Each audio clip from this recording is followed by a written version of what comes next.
आइए आज हम स्टडी करेंगे आवेशों के निकाय के कारण विद्युत क्षेत्र। Electric field due to a system of charges. कहने का मतलब ये है कि कोई एक सिस्टम है, उसमें बहुत सारे चार्ज हैं, तो उन सारे निकायों के कारण उन सारे आवेशों के कारण क्या विद्युत क्षेत्र हो गया, उस विद्युत क्षेत्र को किस प्रकार से हम लोग कैलकुलेट करेंगे। तो देखिए, कह रहा है आइए Q1 Q2 से लेकर के Q1 आवेशों के एक निकाय पर विचार करते हैं। मतलब कोई एक निकाय यानी सिस्टम है, जैसे बस को हम सिस्टम मान लें और उस बस में जो है बहुत सारे चार्ज हों, तो उनके द्वारा क्या विद्युत क्षेत्र होगा उसकी बात करने जा रहे हैं। मोटी मोटी भाषा में ये है। तो देखिए, कह रहा है कि आइए Q1 Q2 से लेकर के Q1 आवेशों के एक निकाय पर विचार करते हैं, जिनके किसी मूल बिंदु O के सापेक्ष, मूल बिंदु एक मान लिया है O है, उसके सापेक्ष स्थिति सदिश क्रमशः R1 R2 से लेकर के Rn तक है। तो आवेश Q1 Q2 से लेकर के Q1 तक है और इनके कारण कोई एक मूल बिंदु मान लिया है। उस मूल बिंदु के सापेक्ष जो स्थित सदिश हैं वो R1 R2 और Rn है। मतलब इस मूल बिंदु के सापेक्ष ये आवेश जो हैं वो R1 R2 और Rn दूरियों पर स्थित हैं, इसीलिए इनको स्थित सदिश कहा जा रहा है। किसी एकल आवेश यानी एक ही आवेश हो के कारण दिक स्थान का मतलब खाली स्थान, फ्री स्पेस के किसी बिंदु पर विद्युत क्षेत्र की ही भांति आवेशों के निकाय के कारण दिक स्थान यानी खाली स्थान के किसी बिंदु पर विद्युत क्षेत्र को उस बिंदु पर रखे किसी एकांक धनावेश द्वारा अनुभव किए जाने वाले बल द्वारा परिभाषित किया जाता है। तो कहने का मतलब ये है कि अगर एक आवेश की बात की जाए तो जिस प्रकार से हमने विद्युत क्षेत्र को पीछे परिभाषित किया है, तो उस एक आवेश के कारण उसी प्रकार से हम विद्युत क्षेत्र को परिभाषित करेंगे। जैसे खाली स्थान में कोई एक बिंदु पर कोई आवेश रखा है और उस आवेश के कारण एकांक धनावेश जिसे कह रहा है, उसके कारण अनुभव किए जाने वाले बल को हम लोग पीछे परिभाषित कर चुके हैं। तो यहाँ पर माना जाता है कि एकांक आवेश के कारण Q1 Q2 से लेकर के Q1 आवेशों की मूल स्थिति विक्षुब्ध नहीं होती है, स्थितियां विक्षुब्ध नहीं होती हैं।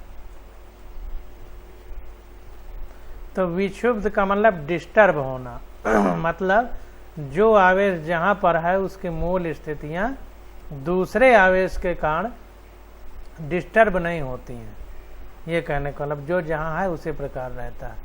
तो वही कह रहा है कि बिंदु P जिसे स्थित सदिश R द्वारा निर्दिष्ट किया जाता है पर विद्युत क्षेत्र को निर्धारित करने के लिए हम कूलाम नियम तथा अध्यारोपण के सिद्धांत का उपयोग करते हैं। तो जो superposition law, principle of superposition, पीछे हम लोगों ने समांतर चतुर्भुज द्वारा जो नेट बल था उसको निकाला था, तो उसी प्रकार से कूलाम नियम और अध्यारोपण के सिद्धांत का उपयोग करके हम बहुत सारे आवेश जहाँ रखे हों किसी निकाय में, तो वहाँ पर विद्युत क्षेत्र को परिकलित करेंगे।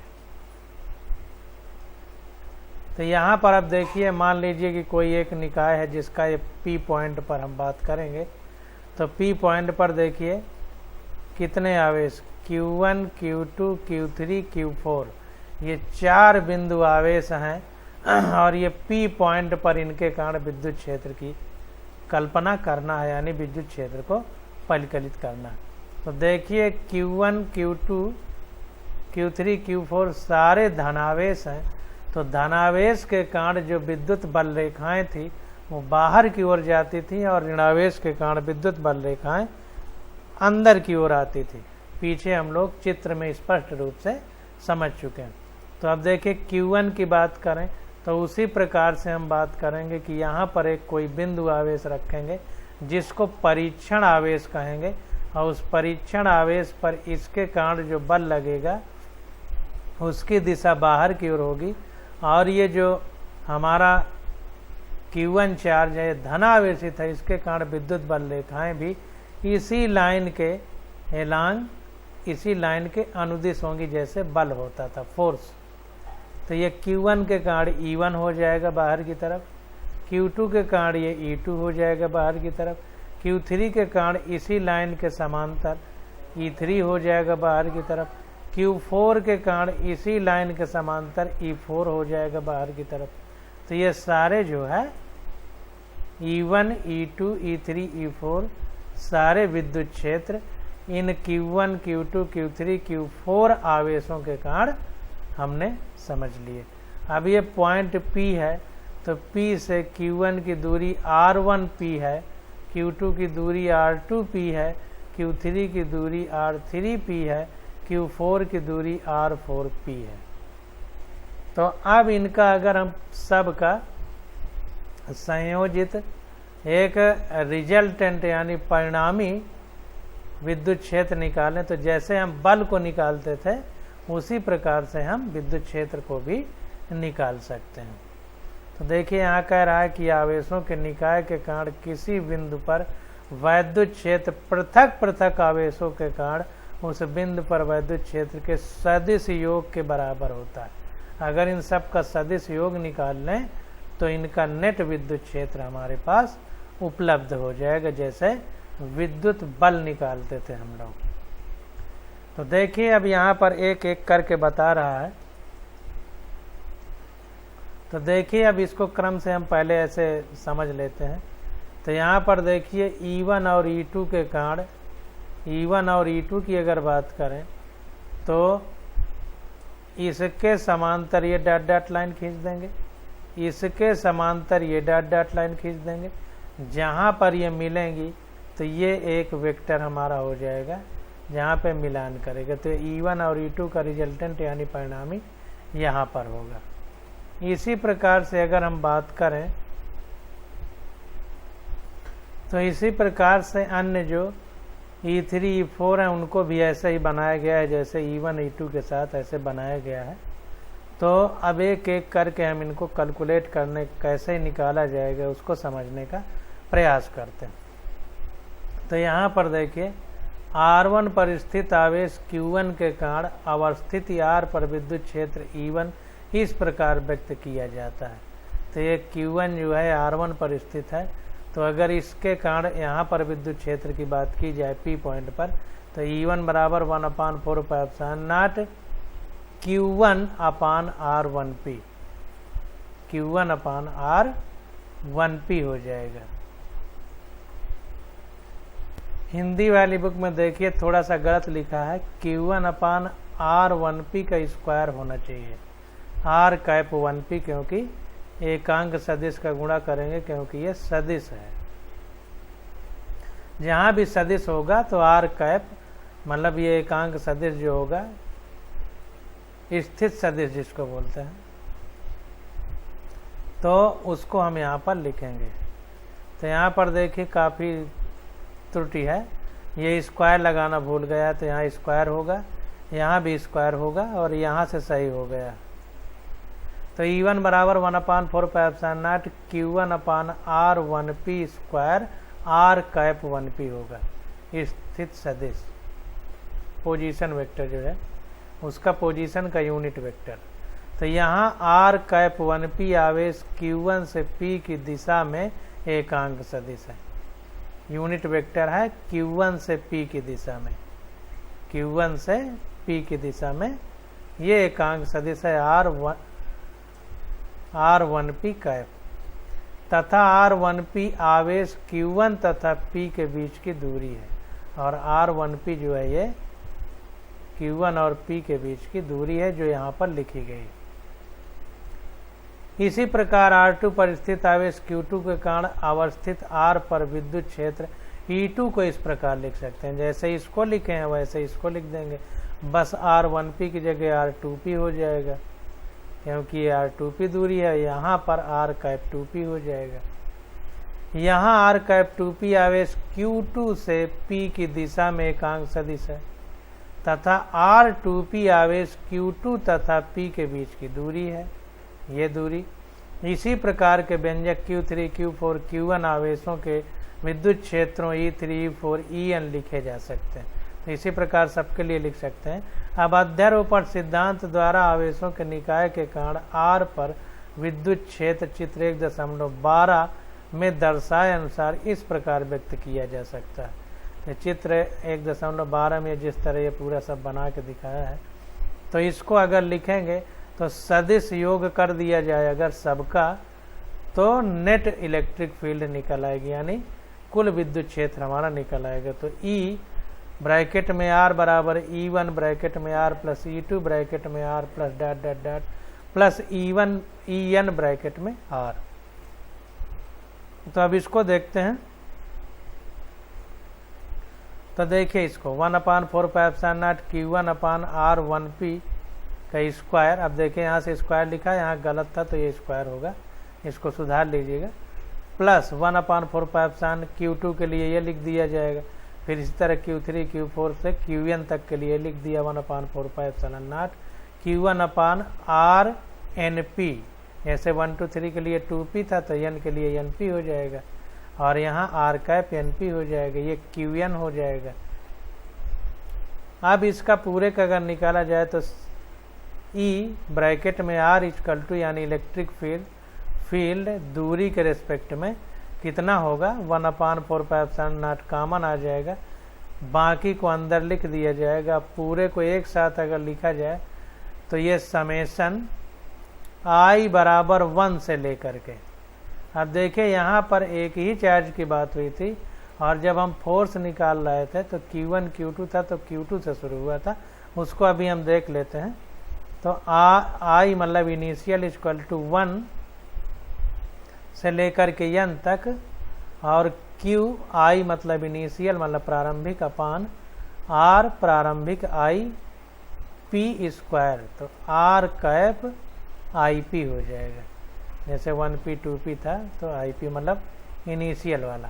तो इस प्रकार से हम इसको लिख सकते हैं। अगर बहुत सारे विद्युत क्षेत्र एक साथ लगे हों, उनका कुल निकालना हो तो यहाँ पर देखिए कह रहा है कि E एक सदिश राशि है जिसका मान दिक स्थान यानी खाली स्थान या फ्री स्पेस में एक बिंदु से दूसरे बिंदु पर जाने पर परिवर्तित हो जाता है, इसीलिए ये R लिखा गया कि R के साथ इसका परिवर्तन होगा, तथा यह स्रोत आवेशों की स्थितियों से निर्धारित होता है। तो ध्यान देना है कि जो इलेक्ट्रिक फील्ड है हमारी, यह एक सदिश राशि है, और खाली जगह में इसका जो है मान दूरी पर के अनुसार यानी स्रोतों की स्थितियों से निर्धारित होता है। कहने का मतलब है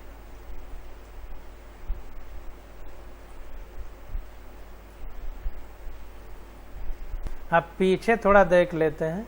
तो यहाँ पर देखिए जब हम बलों को इसी तरह 1 से लेकर के Q1 तक बल थे तो उनको ऐसे जोड़ करके निकाला था, तो Q1/4πε0 कॉमन आया था, और यहाँ पर I बराबर 2 लिखा गया था। क्यों? क्योंकि यहाँ पर जब बल थे तो बलों में दोनों आवेश लिखे जाते हैं Q1 Q2, जबकि विद्युत क्षेत्र में जो एक आवेश होता है उसी भर को लिया जाता है। तो यहाँ पर Q1 Q2 दो लिए जा रहे हैं, इसलिए यहाँ पर I बराबर 2 लिखा गया है, 2 को से लेकर के n तक, और यहाँ पर 2 लिखा जाएगा, यहाँ पर Q1 लिखा जाएगा, और यहाँ पर Q इनिशियल अपान R1I का स्क्वायर है, और R कैप 1I है। तो इसको ध्यान देना, सब जगह 1 1 है, केवल इस जगह 2 है, इसको ध्यान देना है। और ये Q इनिशियल है यानी प्रारंभिक से लेकर के, यहाँ 1 1 है, यहाँ Q I है इनिशियल, और यहाँ पर I बराबर 2 रखा गया। तो ये I यहाँ पर जब I बराबर 2 है तब ये स्थित बनी है, तो यहाँ भी I की वैल्यू लिखी जाएगी क्योंकि I बराबर 2 लिख दिया है। यहाँ पर R कैप 1I है, मतलब अब I जो भी हो रख दिया जाएगा। अब ये सब स्थितियां और अधिक स्पष्ट हो जाएंगी जब हम लोग क्वेश्चन करेंगे तब।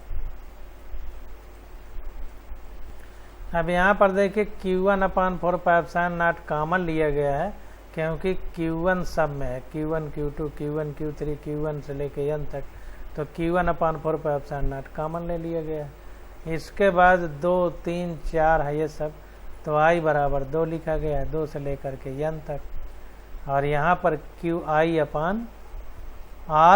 1i हो गया है स्क्वायर में, और r कैप 1i हो गया है, तो 1i यहाँ भी है 1i यहाँ भी है, क्योंकि जो यहाँ पर होगा वही यहाँ पर होगा, क्योंकि ये स्थिर सदिश है और ये उसका परिमाण है, मैग्नीट्यूड जिसको कहेंगे, केवल संख्यात्मक मान, और ये दिशा सहित संख्यात्मक मान, या इसी को सदिश राशि कह सकते हैं, एकांक सदिश। तो यहाँ तक हम लोगों ने समझ लिया बात को। अब आगे देखते हैं। कह रहा है विद्युत क्षेत्र का भौतिक अभिप्राय है। अगर अंग्रेजी में देखें तो इसको बोला जाएगा physical significance of electric field, यानी भौतिकी में विद्युत क्षेत्र का को कैसे हम बताएंगे। तो देखिए कह रहा है कि आपको आश्चर्य हो सकता है कि हमें यहाँ विद्युत क्षेत्र की धारणा से परिचित क्यों कराया जा रहा है। थोड़ा आश्चर्य लगेगा कि विद्युत क्षेत्र क्यों पढ़ा रहे हैं बेमतलब में, अब उसका महत्व क्या है उसके बारे में बताया जाएगा। तो वैसे भी आवेशों के किसी भी निकाय के लिए मापने योग्य राशि किसी आवेश पर लगा बल है, जिसे सीधे ही कूलाम नियम तथा अध्यारोपण सिद्धांत यानी प्रिंसिपल ऑफ सुपरपोजिशन द्वारा समीकरण 1.5 निर्धारित किया जा सकता है। समीकरण 1.5 में हम लोगों ने पढ़ लिया है। फिर विद्युत क्षेत्र नामक इस मध्यवर्ती राशि को प्रस्तावित क्यों किया जा रहा है, क्या कारण है जो विद्युत क्षेत्र पढ़ना पड़ रहा है। तो कह रहा है कि स्थिर वैद्युतिकी यानी इलेक्ट्रोस्टैटिक्स, जिसमें आवेश एक जगह स्थिर रहता है, के लिए विद्युत क्षेत्र की अभिधारणा सुगम तो है पर वास्तव में आवश्यक नहीं है। तो विद्युत क्षेत्र की जो अवधारणा है वो सुगम तो है लेकिन आवश्यक नहीं है। क्यों आवश्यक नहीं उसको बता रहा है कि विद्युत क्षेत्र आवेशों के किसी निकाय के वैद्युत पर्यावरण को अभिलक्षणित करने का सुरुचि संपन्न उपाय है। तो कहने का मतलब यह है कि विद्युत का जो पर्यावरण है, जैसे सब जगह हवा पृथ्वी में पाई जा रही है, वैसे आवेश रखा है तो उसके विद्युत क्षेत्र का प्रभाव कहाँ तक है, वैद्युत पर्यावरण जिसको कह रहा है, तो उसको अभिलक्षणित करने का सुचारू या सुरुचि संपन्न उपाय है। आवेशों के निकाय के चारों ओर के दिक् स्थान यानी खाली स्थान में किसी बिंदु पर विद्युत क्षेत्र आपको यह बताता है कि निकाय को विक्षुब्ध किए बिना यानी डिस्टर्ब किए बिना यदि इस बिंदु पर कोई एकांक धनात्मक परीक्षण आवेश रखें तो वो कितना बल अनुभव करेगा। ध्यान दीजिए, एकांक धनात्मक परीक्षण आवेश, हमेशा परीक्षण आवेश को धनात्मक ही लिया जाता है चिन्ह परिपाटी के अनुसार, ताकि हमको कैलकुलेशन करने में आसानी रहे। तो विद्युत क्षेत्र आवेशों के निकाय का एक अभिलक्षण है तथा विद्युत क्षेत्र के निर्धारण के लिए आपके द्वारा उस बिंदु पर रखे जाने वाले परीक्षण आवेश पर निर्भर नहीं करता है। अभी इसके पीछे भी पढ़ चुके हैं कि जो विद्युत क्षेत्र कोई आवेश उत्पन्न करेगा तो जो परीक्षण आवेश हम उसके पास लेके जा रहे हैं उस पर निर्भर नहीं कर रहा है, क्योंकि ये उसका स्वयं का प्रभाव है। मुझे कोई चीज़ खाने में अच्छी लग रही तो कोई दूसरा थोड़ा प्रभावित कर सकता, जो अच्छी लग रही है। इसे आवेश का जो विद्युत क्षेत्र है उसका स्वयं का गुण है। तो इसीलिए कह रहा है कि परीक्षण आवेश पर निर्भर नहीं करता है विद्युत क्षेत्र का निर्धारण। भौतिकी में क्षेत्र शब्द का उपयोग व्यापक रूप से उस राशि को निर्दिष्ट करने के लिए किया जाता है जो दिक् स्थान यानी खाली स्थान के प्रत्येक बिंदु पर परिभाषित की जा सके तथा एक बिंदु से दूसरे बिंदु पर परिवर्तित होती हो। चूंकि बल सदिश राशि है अतः विद्युत क्षेत्र एक सदिश राशि है। तो चूंकि बल एक सदिश राशि है और जो परीक्षण आवेश लाया जा रहा है किसी आवेश के पास, वो बल का ही अनुभव करता है। बस फर्क इतना है कि कितने क्षेत्र तक बल का अनुभव करता है, उसको हम बल विद्युत क्षेत्र कह देते हैं। तो इसीलिए जब बल हमारा सदिश राशि है तो विद्युत क्षेत्र भी हमारा सदिश राशि होगा। तथापि विद्युत क्षेत्र की अवधारणा की वास्तविक भौतिक सामर्थ्यता तभी प्रकट होती है जब हम स्थिर वैद्युतिकी से बाहर निकलकर कालाश्रित वैद्युत चुंबकीय परिघटनाओं से व्यवहार करते हैं। तो कह रहा है कि विद्युत क्षेत्र की अवधारणा हमें तब और अच्छे से समझ में आएगी क्योंकि यहाँ पर स्थिर वैद्युतिकी यानी विद्युत आवेश स्थिर है, तब हम विद्युत क्षेत्र की बात कर रहे हैं। और जब वैद्युत चुंबकीय परिघटनाएं होंगी तो हमें पता है कि चुंबकीय क्षेत्र तभी उत्पन्न हो सकता है जब आवेश गतिमान हो। तो जब आवेश गतिमान होगा तो जब वैद्युत चुंबकीय क्षेत्र की बात करेंगे, ऐसी परिघटनाएं आएंगी, जब वैद्युत चुंबकीय परिघटनाएं होंगी तो हम उनको और स्पष्ट रूप से समझ पाएंगे अगर विद्युत क्षेत्र के बारे में पता है तो।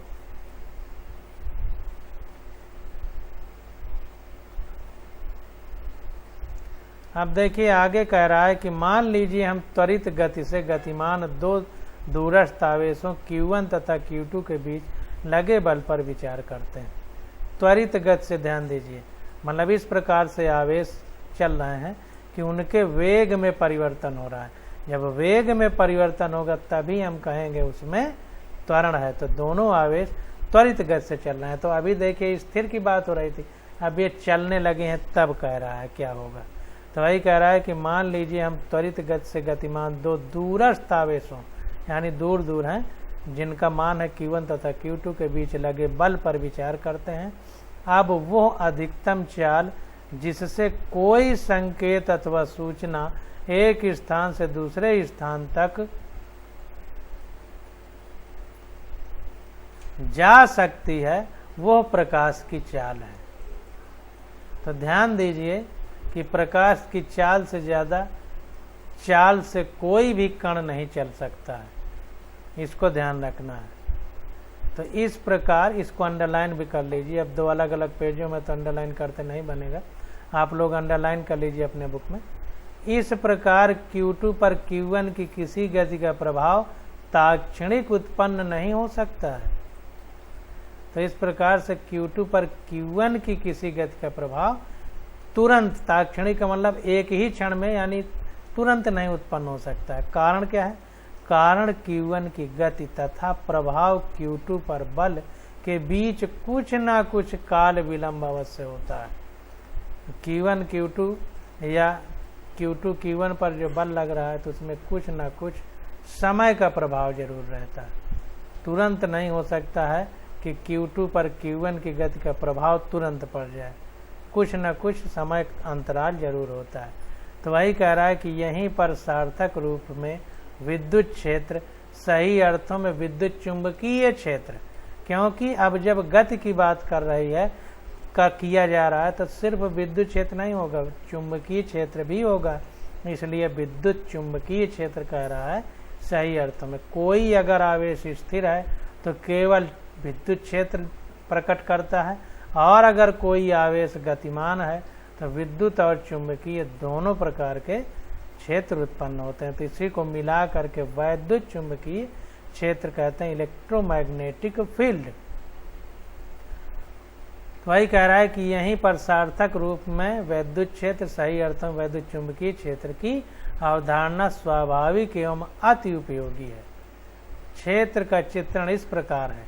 अब क्षेत्र को इस प्रकार कहेंगे कि आवेश Q1 की त्वरित गति चुंबक वैद्युत चुंबकीय तरंगें उत्पन्न करती है जो फिर प्रकाश की चाल से फैलकर Q2 तक पहुंचती हैं तथा Q2 पर बल लगाती हैं।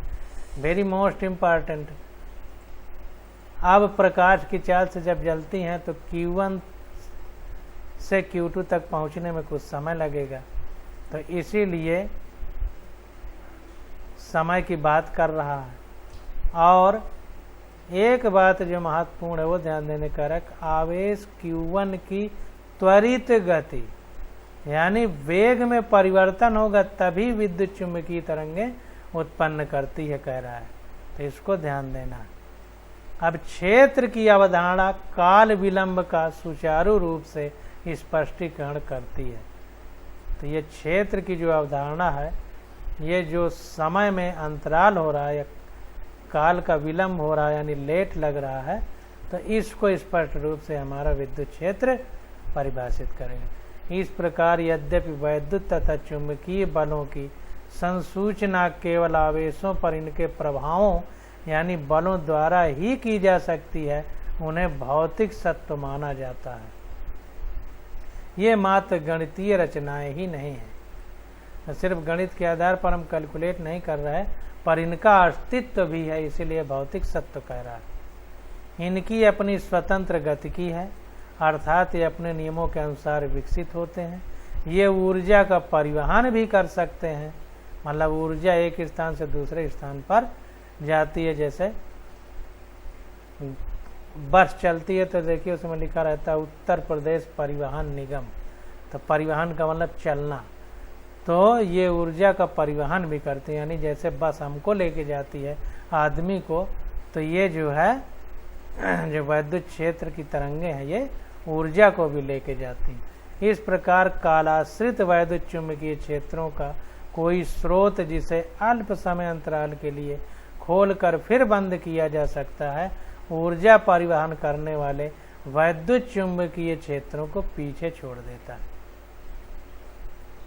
तो कह रहा है इस प्रकार कालाश्रित वैद्युत चुंबकीय क्षेत्रों का कोई स्रोत जिसे अल्प समय अंतराल के लिए खोलकर फिर बंद कर दिया जाता है, तो ऊर्जा परिवहन करने वाले वैद्युत चुंबकीय क्षेत्रों को पीछे छोड़ देता है। कहने का मतलब कि वैद्युत चुंबकीय रेखाएं उससे निकल रही, अब खोल के बंद कर दिया तो तीर की तरह वो निकल के चली जाएंगी, यानी पीछे छूट जाएंगी उसको बंद करने के बाद। कहने का मतलब है तो क्षेत्र की अवधारणा सर्वप्रथम फैराडे ने प्रस्तावित की थी, जो भौतिकी की प्रमुख अवधारणाओं में स्थान रखती है।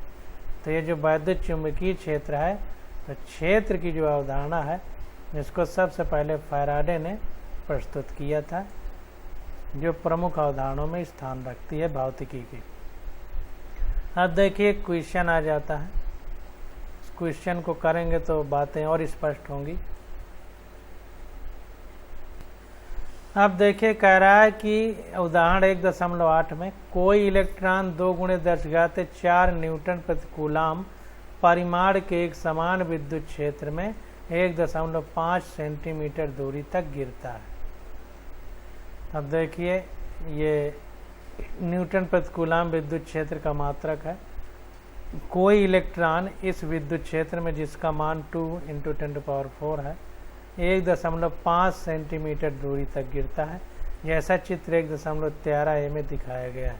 तो जाहिर सी बात है कि ये ऋण है, ये धन है, तो इलेक्ट्रॉन पर ऋण के कारण प्रतिकर्षण बल लगेगा, तो इधर को ही गिरेगा। तो तीर का निशान इधर लिखा है धन की ओर, यानी इधर गिरेगा।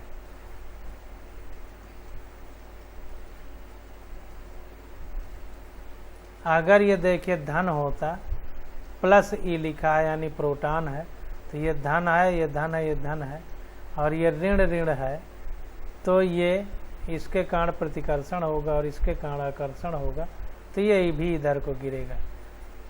तो वही कह रहा है कि क्षेत्र का परिमाण समान रखते हुए, मतलब क्षेत्र में परिवर्तन नहीं होगा, जो विद्युत क्षेत्र है वो उतना ही रहेगा। तो क्षेत्र का परिमाण समान रखते हुए इसकी दिशा उत्क्रमित कर दी जाती है।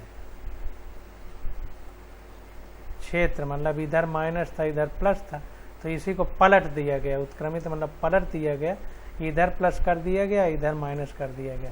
और विद्युत क्षेत्र का परिमाण यानी जितनी मात्रा थी वो बराबर ही रखी गई। इसीलिए देखिए 3 ऋण इधर बनाए हैं तो इसको पलट के 3 ऋण इधर बनाया है, 3 धन इधर बनाए तो इसको पलट के 3 धन इधर बनाया। तो कहने का मतलब केवल विद्युत क्षेत्र को पलटा जा रहा है, उसकी मात्रा समान है। तो कह रहा है क्षेत्र का परिमाण समान रखते हुए इसकी दिशा उत्क्रमित कर दी जाती है। और एक चीज़ ध्यान रखना है, जब ऐसे पलट दिया जाता है तो ये माइनस ई है, तो इसको भी पलट दिया प्लस ई कर दिया, इसको भी ध्यान देना। उत्क्रमित कर दी जाती है, तथा अब कोई प्रोटॉन, यहाँ इलेक्ट्रॉन था तो अब ये प्रोटॉन कर दिया, इस क्षेत्र में उतनी ही दूरी तक गिरता है। तो यहाँ पर इलेक्ट्रॉन गिर रहा है, यहाँ पर प्रोटॉन गिर रहा है, और दोनों बराबर दूरी 1.5 सेंटीमीटर तक गिरता है। तो कह रहा है दोनों प्रकरणों में गिरने में लगे समय की गणना कीजिए, इस स्थिति की गुरुत्व के अधीन मुक्त पतन से तुलना कीजिए।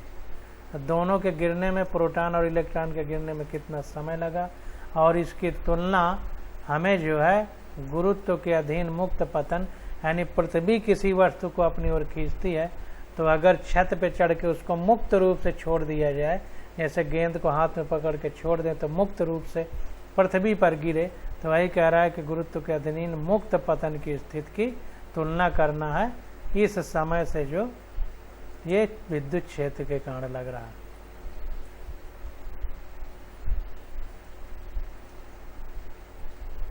तो यहाँ पर देखिए चित्र 1.13a में क्षेत्र ऊपरमुखी है।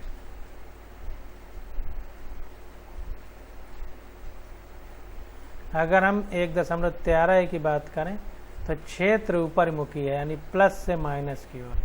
प्लस से विद्युत बल रेखाएं बाहर की ओर निकलती हैं, माइनस में अंदर की ओर जाती हैं। तो इससे बाहर निकालेंगे, इसमें अंदर की ओर लाइन खींचेंगे जाने के लिए, तो प्लस से माइनस यानी ऊपर की ओर विद्युत बल रेखाएं जाएंगी, यानी विद्युत क्षेत्र ऊपर की ओर। अगर इसकी बात करें तो इसमें इसी तरह नीचे की ओर हो जाएगा। तो ये तीर द्वारा देखिए बताया है कि विद्युत क्षेत्र ऊपर की ओर है, इसमें तीर द्वारा दिखाया है कि विद्युत क्षेत्र नीचे की ओर है। तो चित्र 1.13a में क्षेत्र ऊपरमुखी है, अतः ऋणावेशित इलेक्ट्रॉन ई परिमाण का अधोमुखी बल अनुभव करता है। विद्युत क्षेत्र ऊपर की ओर है तो विद्युत क्षेत्र के विपरीत इलेक्ट्रॉन चलेगा, क्योंकि माइनस है तो प्लस की तरफ चलेगा, तो इसीलिए अधोमुखी मतलब इसका मुंह नीचे की ओर रहेगा, तो अधोमुखी बल अनुभव करता है। और बल F = QE होता है, Q की जगह इलेक्ट्रॉन है तो E लिख दिया है। पीछे F = QE फार्मूला हम लोग पढ़ चुके हैं, हमने लिखा भी था, तो इतना अनुभव करेगा। यहाँ E विद्युत क्षेत्र का परिमाण है। अतः इलेक्ट्रॉन का त्वरण, अब इलेक्ट्रॉन का त्वरण, जब बल विद्युत क्षेत्र पर बल कितना लग रहा है, बल इतना है, और बल बराबर ma होता है, F = ma होता है। और यही जब विद्युत क्षेत्र की बात करेंगे तो F = QE होता था। अब चूंकि इलेक्ट्रॉन है तो E हो जाएगा, ये ma हो जाएगा इस तरह। तो इसी तरह लिख दिया है। अब अगर इलेक्ट्रॉन के त्वरण की बात है तो E लिख दिया, तो अगर हम AE लिखें तो EE/m हो जाएगा। तो वही AE = EE/m इलेक्ट्रॉन के लिए E लिख दिया गया। इस प्रकार से यहाँ लिखा गया। यहाँ me इलेक्ट्रॉन का द्रव्यमान है। अब विराम अवस्था से आरंभ करके इलेक्ट्रॉन के मुक्त रूप से h दूरी तक गिरने में लगा समय, ठीक ना। तो अब जो है विराम अवस्था से गिर रहा है, तो गति का नियम है, दूसरा नियम h = ut + ½ GT²। अब विराम अवस्था से गिर रहा है, इसका मतलब प्रारंभिक वेग ये वाला 0 हो जाएगा, तो ये पूरा 0 हो जाएगा। तो h = ½ GT² आ जाएगा। तो अगर t² निकालें तो h/2h/g हो जाएगा। अब अगर इसका हम स्क्वायर हटा दें तो t = √2h/g हो जाएगा। इस प्रकार से t निकाला जा सकता है। तो t इलेक्ट्रॉन के लिए है तो E लिख देंगे, और यहाँ पर गुरुत्वीय त्वरण हमने लिया है। अब विद्युत क्षेत्र के लिए त्वरण लिया गया है तो आप A लिख सकते हैं, A लिख दीजिए। तो यही 2h/AE हो जाएगा इलेक्ट्रॉन के लिए। तो यहाँ पर t = √2h/AE हो जाएगा, बराबर √2h। और A त्वरण है, ये त्वरण है, तो AE की जगह EE/m हमने निकाला है। तो यहाँ पर ई अपान यमी जब रखेंगे तो यमी ऊपर चला जाएगा, तो यमी ऊपर चला गया। इसको उठा करके यहाँ रख दिया गया है इस ए की जगह, ये ए है ना, तो इसको यहाँ रख दिया गया, ये वाला उठा के यहाँ, ध्यान दीजिए। तो आप देखिए इलेक्ट्रॉन पर आवेश 1.6 × 10⁻19 कूलाम होता है। इलेक्ट्रॉन का द्रव्यमान 9.11 × 10⁻31 किलोग्राम। ये सब याद कर लीजिए। इलेक्ट्रॉन प्रोटॉन का द्रव्यमान, आवेश तो आपको पता है। इलेक्ट्रिक फील्ड की मास वैल्यू कितना है, ऊपर क्वेश्चन में दिया है 2.0 × 10⁴ न्यूटन प्रति कूलाम दे दिया। और कितना ऊंचाई तक गिराने की बात हो रही है, 1.5 सेंटीमीटर क्वेश्चन में दिया था, उसको मीटर में बदलेंगे तो 10⁻² का गुणा कर देंगे।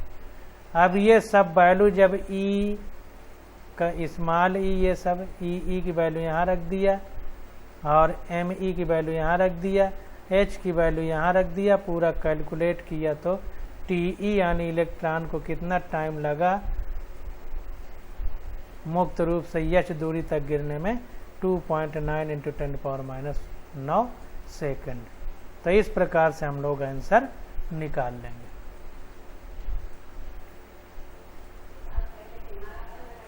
अब देखिए अभी हमने इलेक्ट्रॉन के लिए निकाला, अब चित्र बी में प्रोटॉन के लिए उसी प्रकार निकाल लेंगे। तो चित्र 1.13 बी में क्षेत्र अधोमुखी है, क्षेत्र उल्टा कर दिया गया।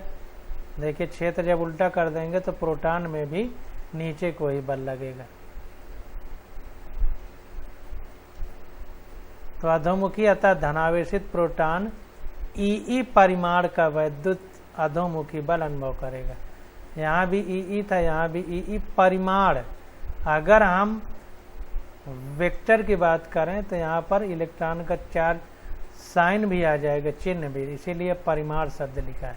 हमको केवल उसमें संख्यात्मक मान की बात करना।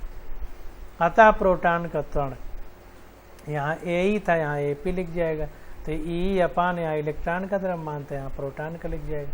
अब प्रोटॉन का द्रव्यमान 1.67 × 10⁻⁷ 27 kg होता है। अतः प्रोटॉन द्वारा गिरने में लिया गया समय टीपी बराबर √2h अपान एपी हो जाएगा।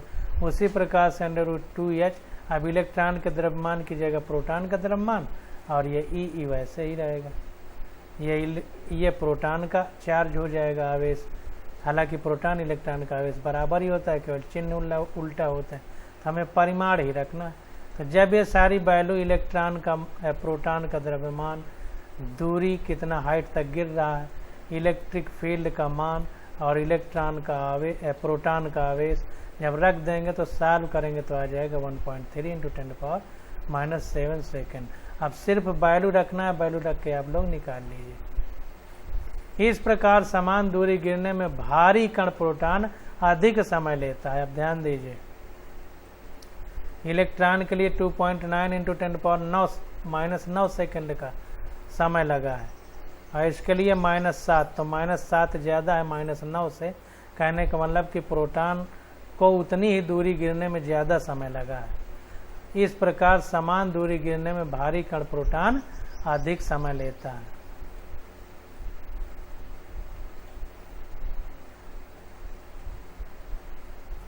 गुरुत्व के अधीन मुक्त पतन और इस पतन में यही मूल विषमता है। जब गुरुत्व के अधीन यानी पृथ्वी किसी चीज को खींचती है तो दो वस्तुओं को अगर गिरा दिया जाए तो उनका समान दूरी चलने में जो समय लगता है वो द्रव्यमान पर निर्भर नहीं करता, लेकिन विद्युत क्षेत्र में अगर गिराई जाती है तो द्रव्यमान पर निर्भर करता है।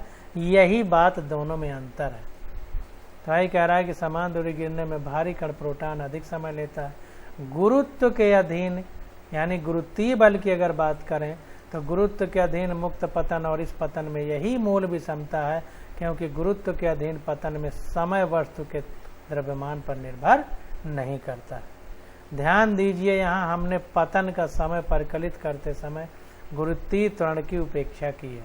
एक चीज ध्यान देना है कि जब विद्युत चुंबकीय क्षेत्र की बात हो रही थी तो जब समय निकाला गया तो उस समय प्रोटॉन और इलेक्ट्रॉन पर कितना गुरुत्वीय त्वरण लगेगा या गुरुत्वीय बल लगेगा उसकी उपेक्षा की गई, यानी उसे नकार दिया गया है, क्योंकि बहुत छोटे हैं तो ये माना गया है कि इन पर गुरुत्वीय त्वरण का प्रभाव नहीं है। यह देखने के लिए कि क्या यह न्याय संगत है, आइए दिए गए विद्युत क्षेत्र में प्रोटॉन का त्वरण परिकलित करें। तब विद्युत क्षेत्र में प्रोटॉन का त्वरण देखते हैं, तो अब फिर वही फार्मूला लग जाएगा। तो यहाँ पर देखिए बिल्कुल उसी तरह विद्युत क्षेत्र में जो बल है F बराबर QE होता है फार्मूला, या Q को कहीं कहीं E लिख देते हैं तो E लिख दिया गया। अब अगर हम वो गिर रहा है तो उसमें त्वरण उत्पन्न होगा, तो F = ma होता है, बल गुणे द्रव्यमान गुणे त्वरण, तो m द्रव्यमान गुणे त्वरण, और त्वरण किसका? प्रोटॉन का, इसलिए AP लिख दिया। तो m AP बराबर EE, तो AP बराबर E/MP, तो वही चीज़ लिखा गया है E/MP। अब यहाँ प्रोटॉन का द्रव्यमान 1.6 × 10⁻19 कूलाम इंटू विद्युत क्षेत्र ऊपर क्वेश्चन में दिया गया था 2 × 10⁻4 न्यूटन प्रति कूलाम अपान द्रव्यमान प्रोटॉन का 1.67 × 10⁻27 kg। तो ये सॉल्व करने पे आ गया 1.9 × 10⁻12 मीटर पर सेकंड स्क्वायर त्वरण का मात्रक होता। यह त्वरण गुरुत्वीय त्वरण 9.8 मीटर पर सेकंड स्क्वायर की तुलना में अत्यंत विशाल है। ये बहुत ज़्यादा है, 9.8 मीटर पर सेकंड है। ये कहाँ 10⁻12 इसमें गुणा किया जाए, यानी 12 जीरो बढ़ा दिए जाए, अत्यंत विशाल है। इलेक्ट्रॉन का त्वरण तो इस त्वरण से भी अधिक है, क्योंकि उसका द्रव्यमान कम है। जब नीचे कम रहेगा तो उत्तर ज़्यादा आएगा। इस प्रकार इस उदाहरण में गुरुत्वीय त्वरण के प्रभाव की उपेक्षा की जा सकती है। इसीलिए यहाँ पर गुरुत्वीय त्वरण की उपेक्षा की गई, क्योंकि जो इनका त्वरण था विद्युत क्षेत्र के कारण गुरुत्वीय त्वरण की तुलना में बहुत ज़्यादा था।